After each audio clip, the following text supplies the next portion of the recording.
اللہ تبارک و تعالیٰ نے سورۃ الاعراف کی آیت نمبر 31 میں فرمایا کہ وَكُلُوا وَاشْرَبُوا، فرمایا اور کھاؤ اور پیو، وَلَا تُسْرِفُوا، حد سے نہ بڑھو، اسراف نہ کرو، فضول خرچی نہ کرو، اس لیے کہ اِنَّهُ لَا يُحِبُّ الْمُسْرِفِينَ، اللہ اسراف کرنے والوں کو پسند نہیں کرتا۔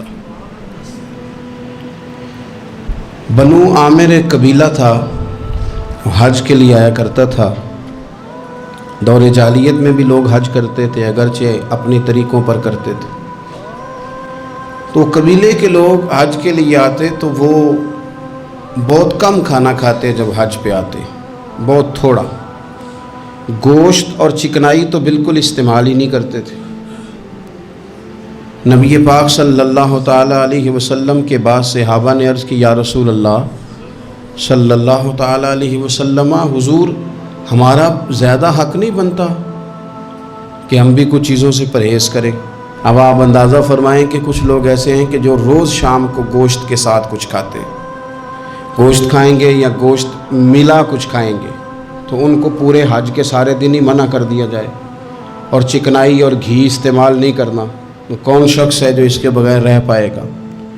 تو صحابہ نے عرض کیا کہ یا رسول اللہ صلی اللہ تعالی علیہ وسلم، ہم بھی یہ کام نہ کریں، ہمارا زیادہ حق نہیں؟ تو اللہ تعالیٰ نے آیت نازل کر دی، فرمایا نہیں، کلو واشربو، کھاؤ بھی اور پیو بھی، بس ولا تسرفو، حد سے نہ بڑھنا، اسراف نہ کرنا، فضول خرچی نہ کرنا، جو بھی کھاؤ پیو حد میں رہ کے۔ کھانے پینے سے اسلام منع نہیں کرتا، لیکن ولا تسرفو، حد سے تجاوز۔ کیا معنی ہے اس کا؟ ایک معنی تو یہ ہے کہ جب تم کھاؤ تو تم حدود میں رہ کے کھاؤ گے، حلال حرام کی تمیز رکھ کے کھاؤ گے۔ تم مسلمان ہو، تمہارے اوپر کچھ ضروریات ہیں، ایسا نہیں ہو سکتا کہ جو تمہارے سامنے آیا تم کھا جاؤ۔ جو تمہارا ہے تم صرف وہی کھاؤ گے، جو تمہارا نہیں ہے تم اس کے قریب نہیں جاؤ۔ دوسرا معنی یہ ہے ولا تسرفو کا، ہمارے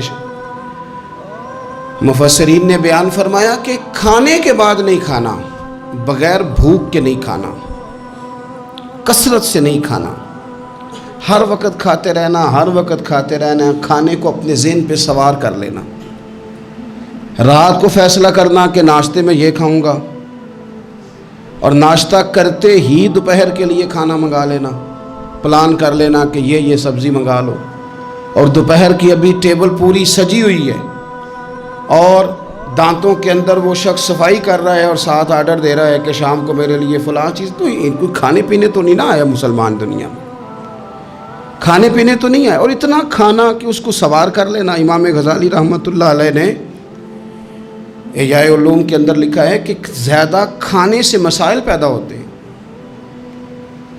شہوت زیادہ بڑھتی ہے زیادہ کھانے سے، غلط خیالات زیادہ آتے ہیں۔ اس لیے صحیح حدیث میں موجود ہے، نبی پاک صلی اللہ علیہ وسلم نے جوانوں سے فرمایا تھا کہ اے جوانوں کے گروہ، یا نکاح کر لو، اور اگر طاقت نہیں رکھتے تو روزے رکھا کرو، اس لیے کہ فاقہ شہوت کو کم کرتا ہے برے خیالات کو، یہ کمزوری لاتا ہے تھوڑی سی انسان کے جسم میں، تو خیالات کم ہوتے ہیں۔ اور پھر جب آپ اپنا پیٹ بھر لیتے ہیں، ایک تو آپ سست ہو جاتے ہیں، نیند غلبہ کرتی ہے، غلبہ نیند کا بندے کو غافل کرتا ہے۔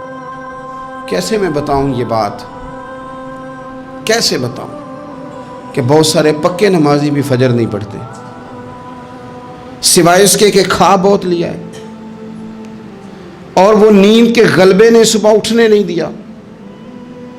غفلت پیدا ہوتی ہے، شہوت پیدا ہوتی ہے، اور جب آپ کا ذوق بن جاتا ہے زیادہ کھانے کا، پھر آپ کی ذہن کی مشقت بڑھ جاتی ہے، آپ پھر زیادہ کوشش کرتے ہیں، سکون زندگی میں ختم ہو جاتا ہے، پھر یہ بھی کمانا ہے، وہ بھی کمانا ہے، یہ بھی کرنا ہے، خواہشات بڑھتی ہیں، آپ کا معاملہ آگے کی طرف نکل جاتا ہے۔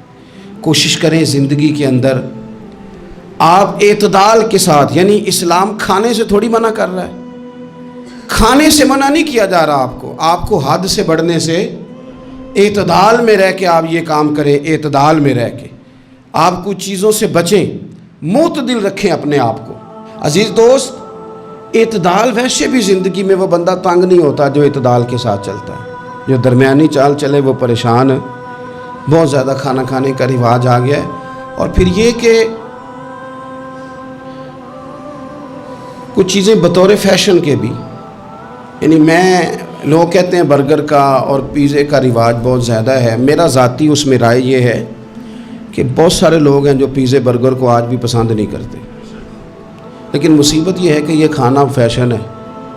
یہ نہیں کھائیں گے تو لوگ ہمیں امیر کیسے کہیں گے، نہیں کھائیں گے تو لوگ پڑھا لکھا کیسے کہیں گے، جدید دنیا کا بندہ کیسے مانیں گے اگر نہیں کھائیں گے تو. نہ کریں ایسا، سادی غذا کھائیں اور بہت زیادہ کھانا کھانے سے اپنے آپ کو بچائیں. نبی پاک صلی اللہ تعالی علیہ وسلم خزانوں کے مالک ہیں، خزانوں کے، لیکن حضور نے نا فقر اختیار کیا، تھوڑا کھایا. یہ حدیث کبھی دل کی تختی پہ لکھ لیں تو کام آئے گی. یعنی کون سا ایسا گھر ہے جس میں شام کو روٹی نہ پکے تو قیامت نہ کھڑی ہو؟ عورتیں احتجاج نہ کر دیں، بلکہ روٹی نہ پکنا تو دور کی بات ہے، بچوں کی مرضی کی نہ پکی ہو تو وہ چیزیں توڑتے ہیں. لیکن قربان جائیں، ادھر دیکھو نا، کچھ ہمارے اوپر ہمارے دین کی بھی تو ذمہ داریاں ہیں نا. ہم نبی پاک سے محبت کرنے والے ہیں، کچھ سرور کائنات کی غلامی کے بھی تو قرض ہیں نا ہمارے ذمہ. میرے نبی پاک صلی اللہ علیہ وسلم کی پیاری زوجہ ام المومنین عائشہ صدیقہ رضی اللہ تعالیٰ عنہ فرماتی ہیں، مدینہ شریف آنے سے لے کر حضور کے وصال ظاہری تک کبھی ایسا نہیں ہوا کہ ہم نے 3 دن تک مسلسل پیٹ بھر کے گندم کی روٹی کھائی ہو. 10 سالوں میں کبھی ایسا. یہ بھی تو دین ہے نا، یہ بھی تو بھائی دین ہے کہ صرف نعرے لگانا ہی دین ہے، کہ صرف یہ کہنا ہی دین ہے کہ جناب میٹھا کھا لو کھانے کے درمیان سنت ہے، مسواک کر لو سنت ہے. یہ بھی تو سنت ہے کہ مسلسل 3 دن تک حضور نے پیٹ بھر کے کھانا نہیں کھایا. کوئی مجبور ہے اس کے لیے؟ حضور مجبور ہے نبی پاک صلی اللہ علیہ وسلم اس کے لیے؟ یہ حضور کی چاہت ہے، تھوڑا کھانا کھایا جائے، کم پہ گزارا کیا جائے اور سادہ غذا کو استعمال کیا جائے. کوئی کام نہیں کر پاتے ہمارے بچے، روٹی کھاتے ہیں مرضی کی، ثقیل غذا کھاتے ہیں جو ہضم مشکل سے ہوتے، اور پھر کھاتے ہی فوراً موبائل لے کے وہ لیٹ جاتے ہیں. تو وجود کے اندر وہ صلاحیت ہی نہیں ہے کہ آگے بڑھ کے کوئی کام کر سکے. میرے نبی پاک علیہ السلام نے فرمایا کہ ہر چیز کی زکوٰۃ ہوتی ہے. ابن ماجہ میں یہ حدیث آپ کو ملے گی، ہر چیز کی زکوٰۃ ہوتی ہے. زکوٰۃ کا معنی پاک کرنے والی چیز. جب آپ زکوٰۃ دیتے ہیں تو زکوٰۃ آپ کے مال کو پاک کر دیتی ہے. فرمایا ہر چیز کی کوئی زکوٰۃ ہوتی ہے، اور فرمایا یہ جو تمہارا جسم ہے نا، اس کی زکوٰۃ روزہ ہے. روزہ اس کی زکوٰۃ ہے. گویا جب تم روزہ رکھتے ہو، حدیث ہمیں بتاتی ہے کہ پھر ہم اپنے آپ کو پاک کر لیتے ہیں. یہ بھوک وجود کو پاک کرتی ہے. آپ کے ذہن کو، یہ جس بندے میں بڑی صلاحیت ہے نا کام کرنے کی، وہ روٹی بہت زیادہ کھاتا ہے تو پردہ پڑ جاتا ہے، کر ہی نہیں پاتے کچھ. اور کھانے کے معاملے میں دیکھتا ہوں کہ شدت، میرا خیال ہے کہ شادی کے ولیمے میں جو گوشت پکتا ہے اس کے علاوہ بھی تو گوشت ہمیں ملتا ہی ہے نا. لیکن بعض لوگوں کو دیکھا جاتا ہے کہ وہ اتنا سالن ڈال لیتے ہیں کہ شاید ان کا خیال ہوتا ہے کہ آخری روٹی ہے، راج کے کھا لیں، اس کے بعد شاید چھٹی ہے تیری. بھئی آپ کیا کر رہے ہیں؟ اتنا کھا سکتے ہیں آپ جتنا آپ نے ڈال لیا ہے؟ اور پھر سنجیدہ قسم کے لوگ ہیں، سیانے لوگ، تو وہ کھانے پہ اس طرح مطلب اٹھ کے بھاگنا. بھئی جو چیز نصیب میں ہوتی ہے وہ تو چل کے بھی آ جاتی ہے، وہ تو اسباب اللہ بنا دیتا ہے. لیکن اپنی طبیعت کا ماحول یہ بنا لینا کہ کھانا ہی کھانا ہے، اور کھانے کے معاملے میں شکایتیں کرنا. مجھے جناب دیکھو فلاں آدمی کے میں گھر گیا تھا تو بوٹیاں کس طرح کی دے گیا ہے. کئی دفعہ تھوڑی سی نا بات سن کے تو بندے کا قد دیکھ کے شرم آتی ہے کہ کتنا تو بڑا آدمی ہے اور تو نے کتنی چھوٹی بات کر دی ہے، تو کیا عجیب بات کر رہا ہے. تو نبی پاک صلی اللہ تعالی علیہ وسلم اعتدال کے ساتھ کھانا کھاتے، فقر کو پسند کرتے. میرے نبی کریم صلی اللہ تعالی علیہ وسلم نے کم کھانا کھانا مومن کی علامت قرار دیا. حضور صلی اللہ تعالی علیہ وسلم فرماتے ہیں مومن ایک آنت سے کھاتا ہے، ایک آنت سے مومن کھاتا ہے، اور کافر اور منافق 7 آنتوں سے کھاتا ہے. 6 گنا زیادہ روٹی کھاتا ہے کافر اور منافق مومن سے، 7 آنتوں کے ساتھ کھاتا ہے. ہمارے ہاں تو اللہ کے فضل سے نا اب کھانا کھانے کی اور کھانا کھلانے کی دوڑ لگی ہوئی ہے. یعنی عجیب فلسفہ ہے لوگوں کا کہ 4-5 نوجوان ہیں تو کہتے ہیں آج دعوت تیری طرف ہے اور کل دعوت میری طرف اور پرسوں اس کی جانب ہے اور ترسوں اس کی جانب ہے. اور لوگ اس قدر زیادہ یہ دعوت کا شوق رکھتے ہیں اتنا زیادہ. مثلا میرے ساتھ لوگ بڑا پیار کرتے ہیں لیکن صرف دعوت دیتے ہیں کھانے کی. تو میں کہتا ہوں آپ دعوت دینے کی بجائے ہماری دعوت قبول کیوں نہیں کرتے؟ ہم آپ کو دین کی دعوت دے رہے ہیں وہ والی قبول کریں نا. روٹی کھا لیں جی آ جائیں, کھانا کھا لیں. تو میں کہتا ہوں اور بھی کم ہے زمانے میں لنگر کے سوا. روٹی کے علاوہ بھی بڑے کام ہیں جو کرنے والے ہیں. تو آپ اعتدال کے ساتھ کھانا کھائیں, ضرور کھائیں. جو نعمتیں آپ کے پاس ہیں ان سے آپ لطف ضرور حاصل کریں لیکن اعتدال کے ساتھ. اور پھر آپ کو پتہ ہے جب آپ بے تحاشا کھانا کھاتے ہیں نا اس کا نقصان یہ ہوتا ہے کہ پھر انسان, میں نے دیکھا ہے جب بندے مالدار ہو جاتے ہیں نا یا سہولیات ان کو مل جاتی ہیں تو انہیں غریبوں کا دکھ ختم ہو جاتا ہے. اکثر امیر آدمی کے دوست بھی امیر ہوتے ہیں, پھر وہ کہتے ہیں کہاں غربت ہے پیر صاحب؟ کس نے کہا آپ کو, کس نے کہا آپ کو کہ لوگوں کو کپڑا نہیں ملتا, سارے لوگ ٹھیک ہیں. کیوں بھلا؟ اس لیے کہ وہ امیر تھا تو اب دوستی بھی امیروں کے ساتھ ہو گئی.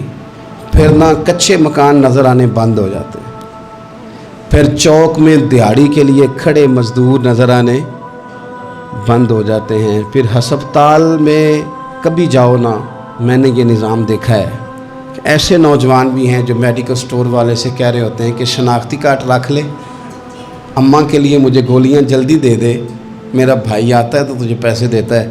پھر یہ لوگ بھول جاتے ہیں نا, اس لیے کہ ہم تو اب چیزیں جو ہیں وہ ہوم ڈیلیوری پہ لے رہے ہیں, پیسہ ہی بڑا ہے. ہمیں کب یاد رہے گا کہ کوئی بھوکا ہے, ہمیں کب یاد رہے گا؟ لیکن یہ تب ہے جب آپ کبھی بھوکا رہنا سیکھیں, آپ کی طبیعت میں ہو. میرے رسول پاک علیہ السلام نے فقر اختیار کیا تاکہ پتہ چلے غریب کی بھوک کی تکلیف کیا ہے. دیکھو حضرت یوسف علیہ نبینا علیہ السلام کے بارے میں امام غزالی نے لکھا ہے کہ جناب یوسف علیہ السلام نے تو غلہ جمع کر لیا تھا مصر میں. آپ نے خواب دیکھی تھی تو غلہ آپ نے جمع کر لیا. باقی سب علاقوں میں فاقہ تھا, غربت تھی, قحط تھا. مصر کے لوگ سکون کے ساتھ 3 ٹائم پیٹ بھر کے کھانا کھاتے تھے اور آپ نے سب اپنے ملک میں آسانی کی تھی کہ آرام سے کھانا کھاؤ.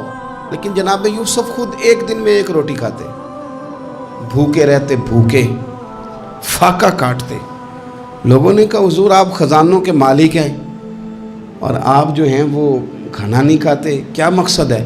تو آپ فرمانے لگے اس لیے نہیں کھاتا, اگر میں نے بھی پیٹ بھر کے کھانا شروع کر دیا تو پھر بھوکے لوگوں کا درد میرے سینے سے نکل جائے گا. پھر اس بھوک کی او میرے بھائی, اب تو گاؤں سے آ کر پڑھنے والے بھول ہی گئے ہیں کہ کس کی ماں نے کتنا زیور بیچا تھا. لوگوں کو بھول جاتا ہے جب کسی مقام پہ پہنچ جاتے ہیں, پیسہ آ جاتا ہے, عہدہ مل, بھول جاتے ہیں لوگ. فرمانے لگے اس لیے بھوکا رہتا ہوں تاکہ بھوکوں کی تکلیف کا مجھے احساس ہو, اس لیے بھوکا رہتا ہوں. اگر آپ کی طبیعت احساس والی ہے نا, احساس والی, میں کیا کروں؟ مجھے کہنے دیں یہ بات آپ کہ امیر کے فریزر میں اتنا پھل خراب ہو جاتا ہے جتنے سے غریب کی ماں کی شوگر کی 2 مہینے کی دوائی آ جاتی ہے. کہ میں یہ نہیں نا بتانا چاہتا کہ فریزر خالی رہ جائے میرا. مجھے کیا لینے دیں آپ یہ بات, کیا لینے دیں کہ بہت سارے لوگوں کے کپڑوں کے اتنے پیسے دھوبی لے لیتا ہے جتنے کپڑوں سے شاید کئی غریب ماؤں کے دوپٹے اور چادریں بن جائیں. لیکن یہ کہ وہ کپڑے دھوبی نہیں استری کرے گا تو ہماری شان کا کیا بنے گا؟ کرو یار, لیکن تھوڑا سا نا, میں نے پچھلے جمعے بھی کہا تھا, اور راشن بنڈن والے لوگوں عیدوں بعد بھی بھوک لگ دیجئے. یہ جو پیٹ کی بھوک ہوتی ہے نا, یہ بندے سے بڑا کچھ کراتی ہے. آپ اس کیفیت کو سمجھیں, تھوڑا سا اپنا کھانا کم کریں تاکہ دوسروں کا احساس پیدا ہو. تھوڑا سا نا ہوٹل کا پھیرا کم کریں. اور لوگ کہتے ہیں جی نہیں وہ پیر صاحب ساری دنیا ہی ٹھیک ہے, آپ کا تعلق کس کے ساتھ ہے؟ چلنا میرے ساتھ, میں نے پورا پاکستان گھوما ہے, میں آپ کو وہ والے شہر دکھا سکتا ہوں کہ جہاں لوگ کہتے ہیں کہ روٹی کھائیں کہ دوائی کھائیں. تو بھوکے رہ کے جو مر جانا ہے تو دوائی رہنے دو, روٹی کھاتے ہیں. آپ اس کیفیت کو سمجھیں, تھوڑا سا اپنا کھانا کم کریں تاکہ دوسروں کا احساس پیدا ہو. مخدومہ کائنات سیدہ طیبہ طاہرہ جان احمد کی راحت پہ لاکھوں سلام.